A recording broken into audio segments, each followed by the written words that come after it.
Wir sind live. Happy New Year to you, to you, to you, to everyone. It's so nice to see you. How are you guys? Great. Well, Yeah. I'm fine. Thank you. How are you? Very good.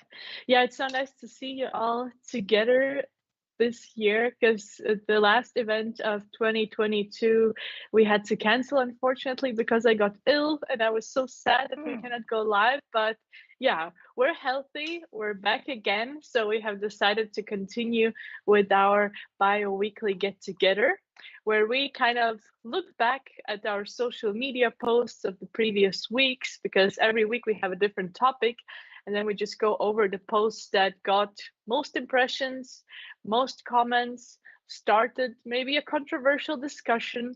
So we want to give you a bit more insight from our perspective, what we think about it, because there is a story behind every post that we write. So I think it's interesting to hear what the behind the scenes might be. And this week or today, we're going to look back at two topics: stereotypes, which is a huge topic in recruiting and I think in life in general. And on the other side, we're going to look at complaints when it comes to recruitment from candidate side, from client side. So we're going to look at two of the posts from Maya and two of mine posts, and then get the conversation going. So in case you have something to add or would like to say something or anything or have some suggestions, please do let us know in the comment section. We are live today. Where, Harrison? LinkedIn is one place. LinkedIn, YouTube, Twitch, and Twitter. Great. So many platforms. I think YouTube is the one we're going to be taking more seriously this year as well. So there will be new things coming up on our YouTube channel, which is now kind of there, but still needs a little pep up. So yeah, stay tuned. But today we start with, I think, stereotypes topic, right? No, complaints. Complaints. And yeah, let's deep dive into the first post. Let's go. Let's go. So, I think it's Maya's. Yeah. This seems like mine. Yeah, so first of all, hi everyone. Also, greetings from me in this 2023. And I will naturally start with something bad as a post about complaints. But this is something that we are dealing with quite often nowadays. So, home office. This is one of the biggest complaint, as you might say, that we or I do hear from candidates very frequently. So, there are mostly two types of candidates or mostly two types of people through these past few years. There we have been through a lot. So now it is between two fronts of people. One of them do miss to hang out with their coworkers. They do miss coming into the office, doing things on site. And then there are those that really got used to the possibility to work from home. So now, when me or my colleagues, when we do these job descriptions or when companies are searching for new hires, they are offering or not offering this home office possibility. And this, as you might think, can be a very big deal breaker. So if there is no home office possibility, some candidates will just say straightforward, nope, this is not for me. I don't really care how much this job is worth or how much this job can pay me or other benefits. If I don't have the home office, I'm not interested. So this is the biggest reason I wrote this post, just to see where the other people's opinions lie. Is this something really that important as a deal breaker or not? And yeah, I did got some few comments on this post as well. And one of the top comments was from someone someone in my friend circle who said that so she has actually left a company just because she didn't have this home office possibility. So this really that did confirm my suspicion that this can be a really huge deal breaker. So my tip would be definitely don't ever compromise your values for a job. If you do know what you want, make sure to go for it. Happiness in workplace is something that you really should strive for. I know that I do it every day here at Smartists. So that would be tip from me to you in this 2023. Don't compromise your values. How it is with you No. guys? Would you ever compromise your values for a job? How important is home office for you? I know it's very important for me. How it is with you? No, I would not compromise anymore. But if you would ask the little Lena 5 years ago, she would have said something else most likely. She would be fine with anything as long as it's a job, I guess. But no, not at all. It is part of why Smartest is actually there. We wanted to spend more time with our family, with our friends, because we both are internationals as well, Erzin and I. So if we would not have the chance to work from home or work from the place where we are, it would be quite challenging. Of course, that's something we wish to our candidates as well, that they have a chance to take on a role that really offers them what they need in terms of life quality.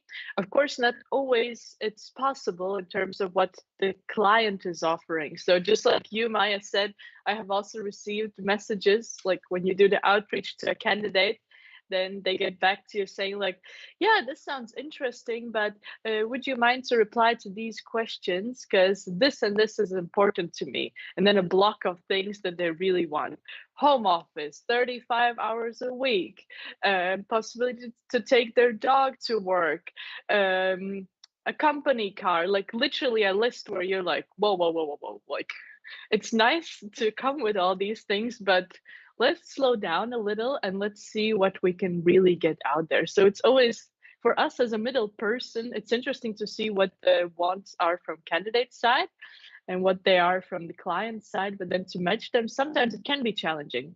And I have received very often candidate replies where they say, okay, no home office, no application from me, like this, because COVID really has changed the dynamics of the work life right now. And home office or working remotely is something that is seen as the new normal. So companies, I think, should pay attention to that when if they are questioning why they don't receive enough applications. And so maybe that could be one of the reasons. Yeah. Agree. But Yes, there are and how do you see always it? some jobs where home office is not possible. Simply It's said. true. Yeah. Sure. Like production, for example, or you physically need to be there. For example, a sales assistant at the shop would not be able to do it virtually. So for sure, for Not sure. yet, at least. Maybe somewhere in America, somewhere, but not here where we are Metaverse. in metaverse. Yeah. But yeah, it definitely is a topic, right? Yeah. All right. Do we proceed to the next one? Yes, we can. The next one is, I think, your post with, yeah. Yeah, I See know it. which one that is. Because, I mean, before you see it, I can tell you that this was one of the posts that got the most impressions, like last year. I had posts that were close to that, but this one really boomed the whole previous statistics. Let's Yeah. put it that way. So it was very unexpected because I thought the post is quite simple and it most likely would just be the usual post of mine, but I would say it went viral. Let's have a So look inside. let's have a Oh, look into that. Yeah, boom, there we are. So what can I say here? Uh, Well yeah, done, me. well done me. No, like I'm just curious and asking myself why it got so many impressions. So it got 52.5 thousand impressions. So it got 486 likes, 61 comment, and 6 people actually reposted this post. And actually, the topic is quite simple. It's about German skills. So for all of us internationals, definitely an important topic. So I wrote it targeting HR managers or the client side. And very often, us internationals hear from them something like, yeah, it looks like a really nice profile, but hey, do you speak German? And then it kind of confronts us where we sometimes get insecure. Do we speak that German that well?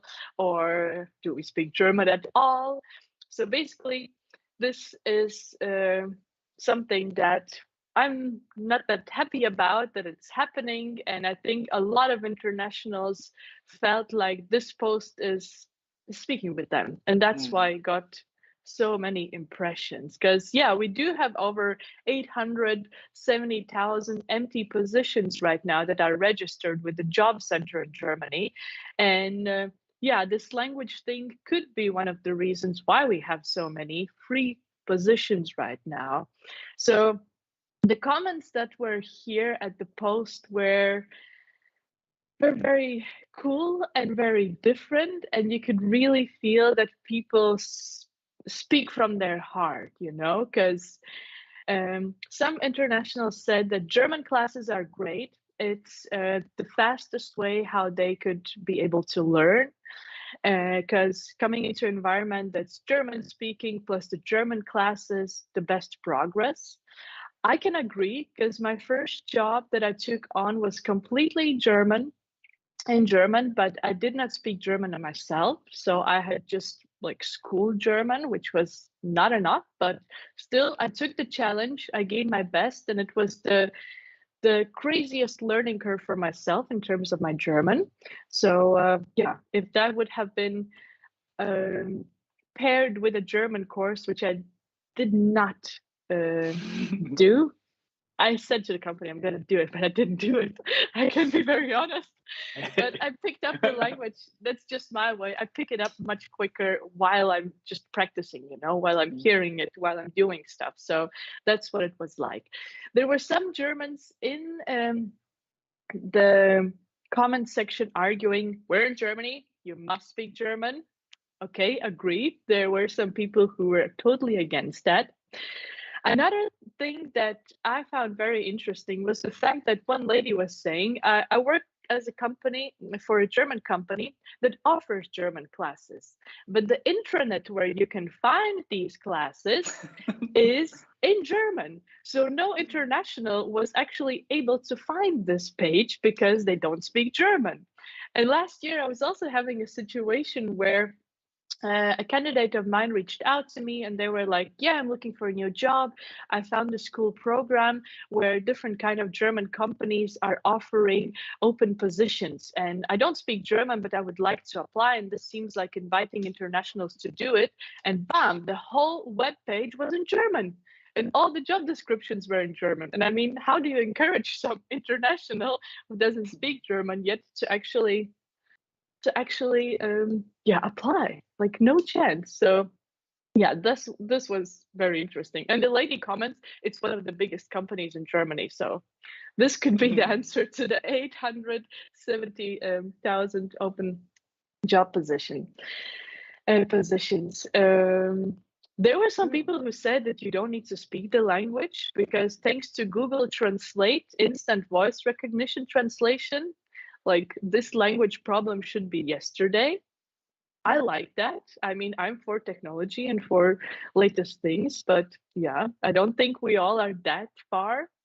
The most liked comment here was, what about not considering the German language at all, or in general, the languages? Because simply accept the fact that the language of business on this planet is English. What do you think about that, guys? Well, Huh? I think English, yeah, sure. I mean, we are speaking English right now, so it's quite a popular language. But I think my opinion is that any language skill that you can have, if you can learn a language, do it. It will not only improve your brain function, the way you think in another language, which is a very big thing. Plus, it's something you can be proud of. I mean, anybody can use Google Translator, but not all of us can speak actually another language. So be proud of your language skills. If you can learn some, it will never hurt you. And that would be my biggest opinion about this. Yeah. I see the same way. I think a language is something that is kind of a treasure, you know. You gain so much actually when you learn a new language. And it was also one of the comments here that the languages connect people, you know, because also it's a cultural thing. For example, I don't know, in Greece or in France, for example, like you wouldn't be able to make connections easily if you maybe not speak the local language. But when it comes to really like doing business, like the language plays a huge role. So it can be also a cultural thing.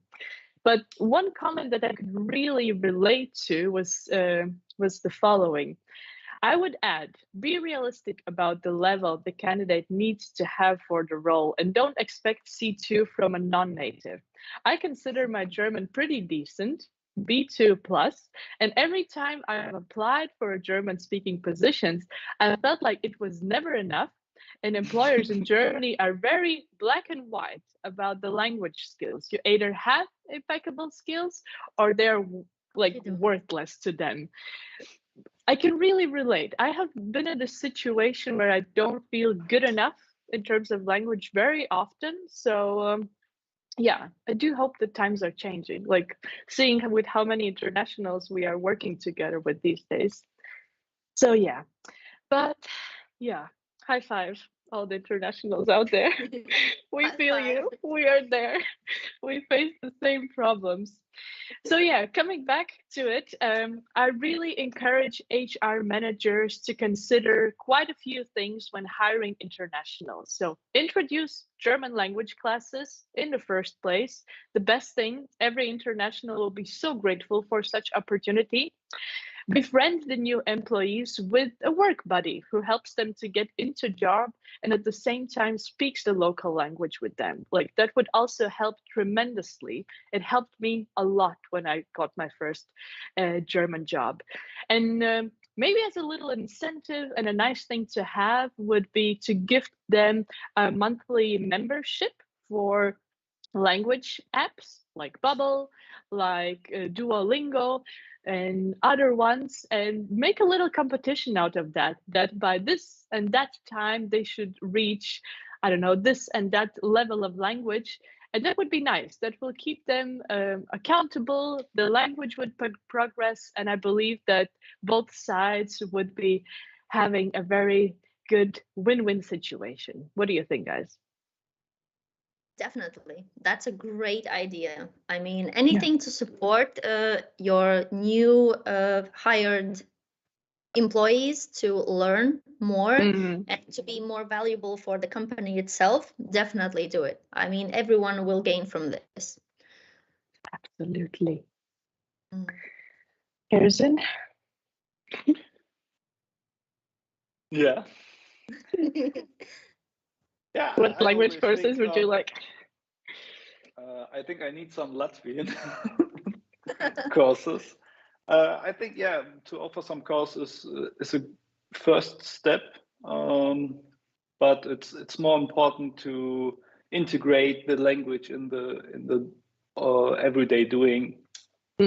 So it's always difficult. On the one hand, you want to not that it be overwhelming for international with all the German.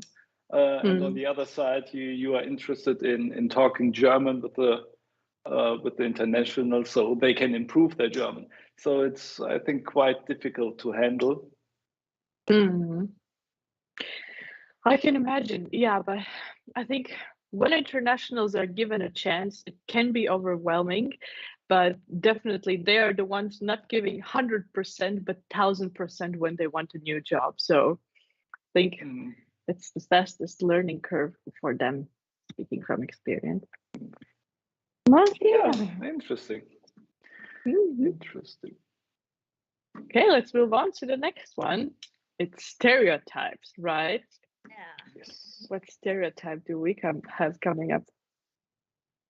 Yeah, it's with a nice meme. So I think it's Maya's one.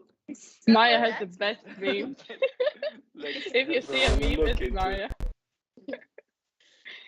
yes, So nice. it is. Are you Yeah, Simpsons so fan, by the way? I'm not actually. Yeah. It's not that I don't like it, but I prefer Family Guy over Okay. Simpsons. Mm. But I don't know, maybe I haven't given a right shot, to be honest. I'm just hating from outside. But yeah, this one was quite fitting for the post that I chose to write about. So this time I wrote about stereotypes, which consider onboarding experience. So big hidden topic is onboarding. So we always talk about how to get jobs, uh, how to do your CV, how to do your resume and everything else. But what to do when once you get the job is also a very big topic.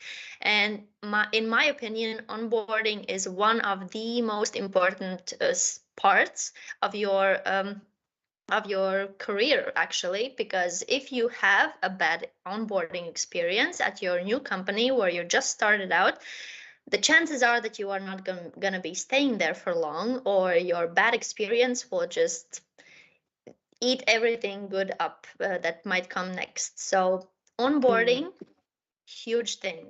So this time I wrote about a stereotype that considers your onboarding manager. So almost every time, everyone who starts out at their jobs, they do get at least one person appointed to them, or they have a manager who just shows them around, explain things, and then at the end says, if you have any questions, be sure or feel free to ask. So this is something that I have experienced myself, that I don't want to annoy people with my questions.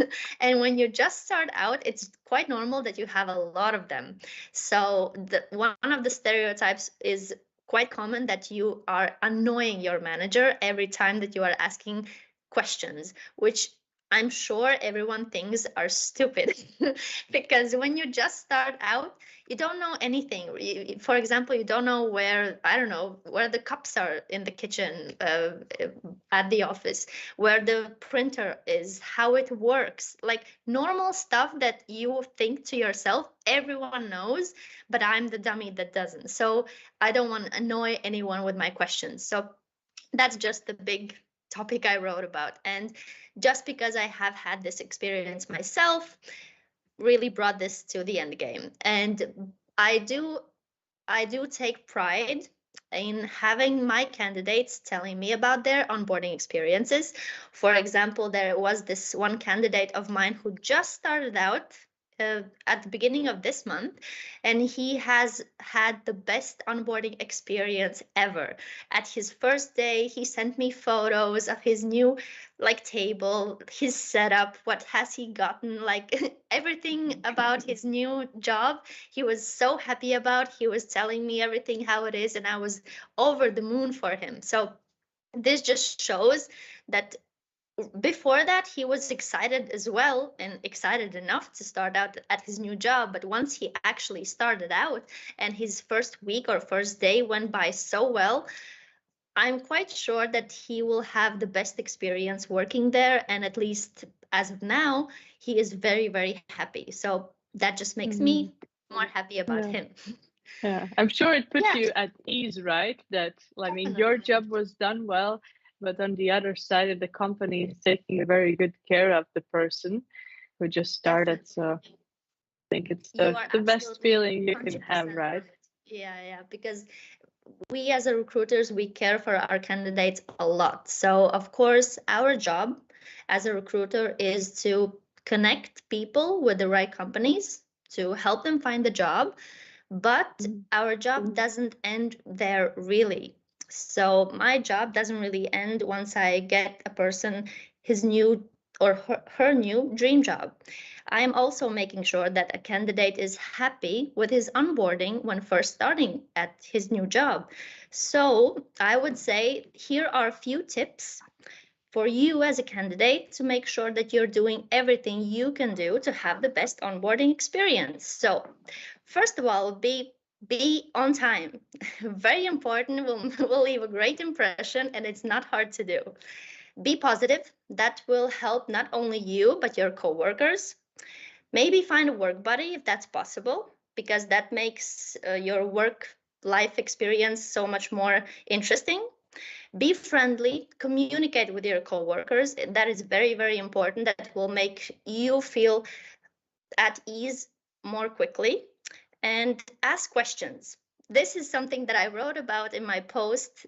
Don't be afraid, ask questions. If you have something to ask, if something's not clear to you, be sure to clear that up and to feel like you are being heard. So there are just few simple things that you can do to make your onboarding experience that much more pleasant. Do that. I like how you say simple things, and probably most people are always expecting like some tricky, mind-blowing tips kind of, but it's really at the end of the day, like it comes down to the simplest things, because like one of the top things that actually our like clients in general, companies say like why the onboarding is not so successful is the fact that people are not on time. So really by saying be on time, some might think like, yeah, I'm always on time, but so many people are not on time, you know. And it's just this one simple thing, like be there, be present, and it makes the whole difference. And also like asking questions, because I mean, both sides, the candidate or the new employee and the employer, they want this thing to work, you know? And asking questions is the easiest way how to make that work for both sides long term. So, yeah, very, very good tips, really. Like, I would take them into account if I were in that stage right now. But yeah. I hope they will help someone, definitely. I'm quite sure. LinkedIn is full of people starting new jobs right now. That's at least what my feed looks like. So, yeah, that's very cool. Yeah. Okay. Yeah. What about you guys? Did you ever had like a very bad onboarding experience, or the other way around, very pleasant one? Or no onboarding at all? Maybe no onboarding is also an experience. I have been in a situation where, like, one role particularly, I remember I did not have any onboarding. It was like really like you diving into the new role yourself, which is it can be good. It depends on the person. Like I found it fine, like it was okay for me, and I liked getting into all the details. And so, but I can imagine if it's a huge company, a big one with complex structure, that it could be overwhelming. And so, but I'm a fan of structured onboarding, so that you know, as someone who comes in and doesn't know where the cup is, like goes through all the stages and finds out where the cup is. Because I think part of your onboarding, or like structured onboarding, is way how you get to know your future colleagues or your colleagues. So I think it's something that can make or break how long the person stays in the company. And looking back at my experience, the one without onboarding was one of the shortest experiences in my CV, for example. So, yeah. How was it with yours? I think, you know. Yeah, my onboarding experience was quite well. I had never the situation where I said, I have no clue what I'm doing here. Lucky you. Yeah, it is what it is, I would say. Look at that, Brad. Yeah. No, I don't know. I think this topic onboarding gets more and more hyped the last 3-4 years. Back in the time, it was like, okay, here's your buddy. If you have any questions, ask him. Here is a plan. the next milestones which you should achieve. So I think it's quite easy. But nowadays it's more like, I don't know, if you put somebody in a religion. So we use these words, this attitude, don't be like this. We are only looking for people. So it's quite to, and it's a bit creepy, I would say. Always, if you read it in the, I don't know, in the job description, we are a big family. So it's always could be creepy. Yeah, then you see the reality, what the family is like or not. But yeah. Okay. Okay, let's move on. We move on, but I'm not prepared yet. No worries. No worries. It's absolutely fine. I think we have good onboarding experiences. Yeah. I think we have touched upon onboarding previously, right? We did. We definitely did. Yeah. Yeah. It's nothing new, I guess, for us. Well, anyways, if any one of you guys has ever any questions about anything that we speak about, be sure to let us know. We have so much experience, so many stories to tell and to share. So if there's anything, do let us know. Absolutely. Okay, I'm ready. All right. Boom. Next one. I think it's the final one as well, right? For today. Yeah. All right. Good. So, yeah, I touched upon a stereotype that is quite often faced by women in their productive age, around 30, a bit earlier.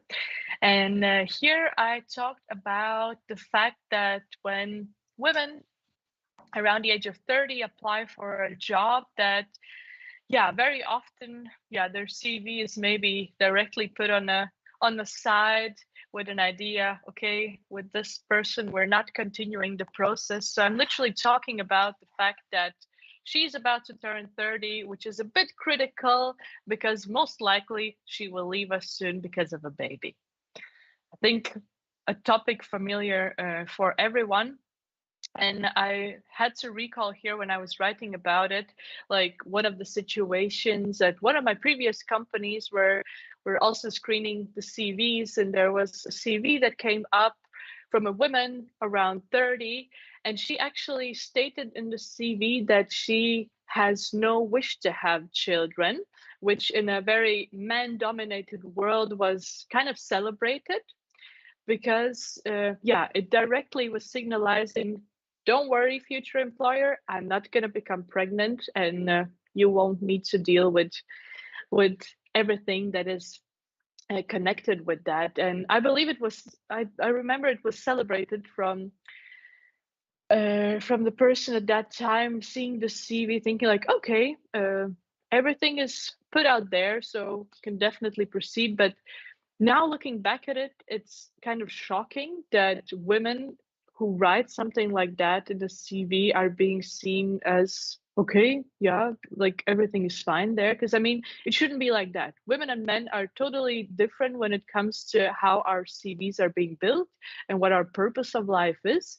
So that's why judging everyone by the same criteria would not be the right thing. So with this post, I just really wanted to raise the awareness of what might, like, about this critical topic, and just to hear also what other people are saying. Because there was, for example, a lady that was in a situation where she says it all started, when do you get married? And then when you get married, no, when do you get kids? Then the first one is born, the second one is born, and in her case both were boys. So there was this question like, oh, so when is the girl coming, with an expectancy that she's going to get pregnant the third time, and so she said it was not nice. And there was also something that their managers were asking her about, maybe in a way of teasing and joking, but still Um, Also, there are so many sides to this topic, you know. Some people can have children, some people cannot have children because of different reasons. So I don't think this is a topic we should discuss in an interview process, you know. So yeah, the the post itself, it got 5,000 impressions, which is also quite a lot. It got 45 likes, 10 comments, so there was a discussion going. But I really want to say that there are some illegal questions that in the interview process you don't have to give an answer to. For example, when it comes to your marital status, like if you're single, if you're married, if you have kids, if you're planning kids. Also age, some might think, oh, I mean, it's quite normal, but no, I mean, you don't have to answer the question about your age. Also about religion.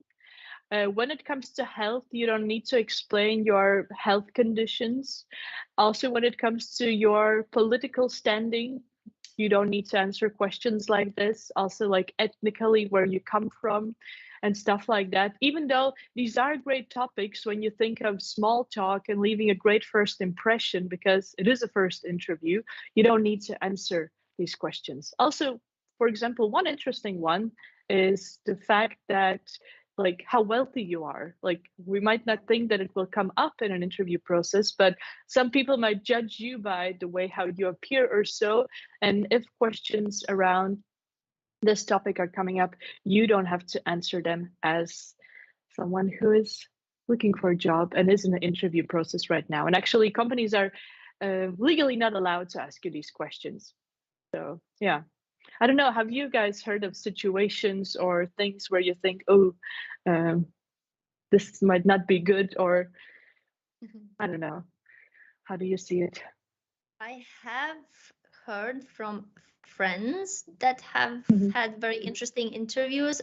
Thank God I don't Mhm. have any experiences like that myself. I know there was one time, I will not put it in quotes because I don't remember as well, but there was one Mhm. time when I felt like, like that's a very interesting question to ask, and I Yeah. didn't really, I went around it somehow. So but at the end I figured that the most important thing is you can speak about anything that you want to as long as you're Yeah. comfortable. So because some of Absolutely. these questions are like, I don't know, I mean, if someone asks me how old I am, I'm fine with that, I can answer that. Mm. But if it does make you uncomfortable, any of these questions, then just don't answer. You don't have to, and you don't have to feel bad about it. And when it comes down to this, the theme of this post, specifically, uh, I have had quite few experiences of people asking me like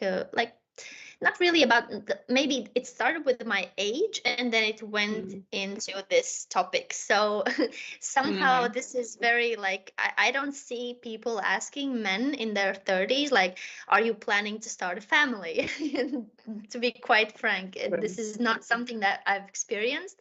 And I do have a lot of male friends who also speak about these things, and when I tell them like, hey, this was my experience, they also have an attitude about it, like in a positive way, like, hey, that's not quite cool that you have to experience this. I'm a man and I don't have to, so I have no idea how it feels. So okay, Oh. I'm not a person who is uncomfortable easy, but this is something that I've experienced as well, and I don't think I should have.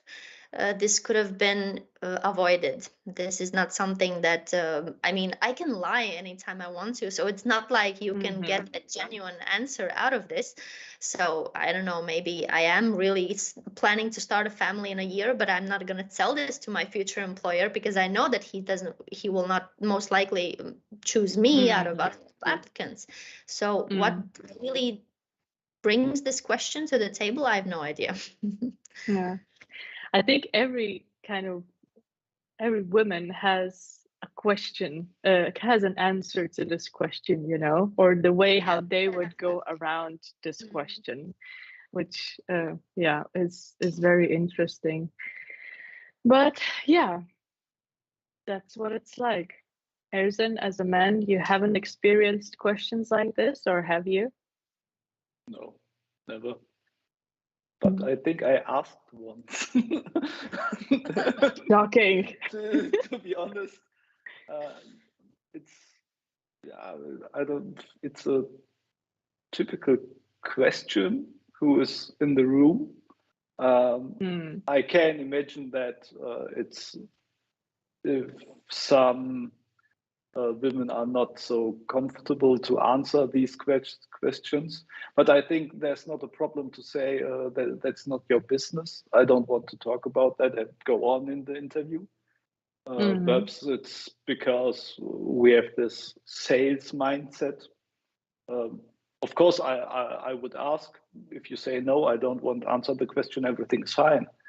But do you think it would be fine for everyone? Because I know that some people would, just like Maya said, okay, she doesn't want to answer this question, so she must have her reasons. They would think of their own reasons, like bias, and kind of directly after the interview would neglect this person, and then go on with someone else asking the same question, getting an answer, and being like, okay, yeah, they at least explained, so I'm more happy with them because they seem to be more like open towards discussion.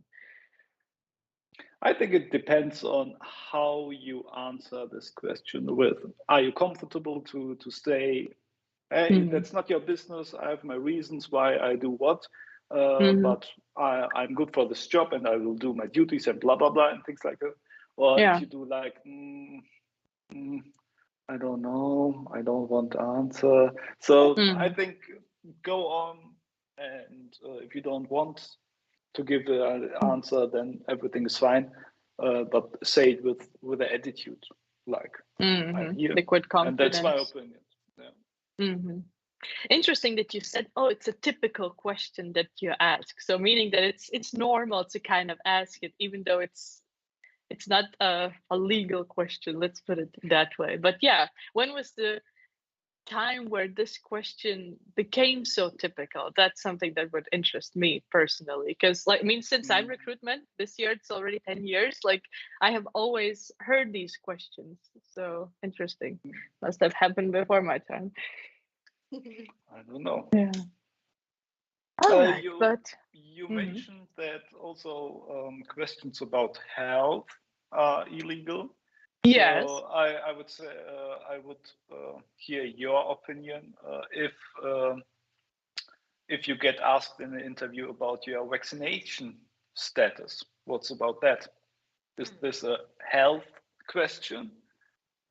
Good question. Is it illegal? I don't know. I think there was a time where it was kind of a requirement in a job description. I think we all experienced that. It was like very briefly. I think then it was fine because it wouldn't have worked the other way around. But on the other side, how I see it, it's not okay to ask that question, right? I would say here we are. I mean, it's almost the same thing as asking like, what medication do you use? It's something along those lines, and it's such a private information. You cannot even, I mean, your family members cannot even see that information without your consent. So I don't think a recruiter or a company should know. So it's funny because if you ask a woman about your, do you want a baby in the next couple of years, it's, oh no, you can't ask that. But if you ask something, I think medical, personal, like do you have this vaccination or do you use this medicament, I think it's more weird. Yeah, that's the topic. All right, but we have. Yeah, I think we're finished with the topics today, right? But we have some plans for this year to continue with all our topics and everything, just like mentioned in the beginning. So stay tuned, stay connected on our Smartest One LinkedIn page. You will find out the latest events, what we're up to, what are the job openings that we're currently working on. So stay tuned. And I believe we will see each other after 2 weeks, right? When we'll discuss the topics of the previous week. So take care, stay healthy, be healthy, and yeah. See us in 2 weeks.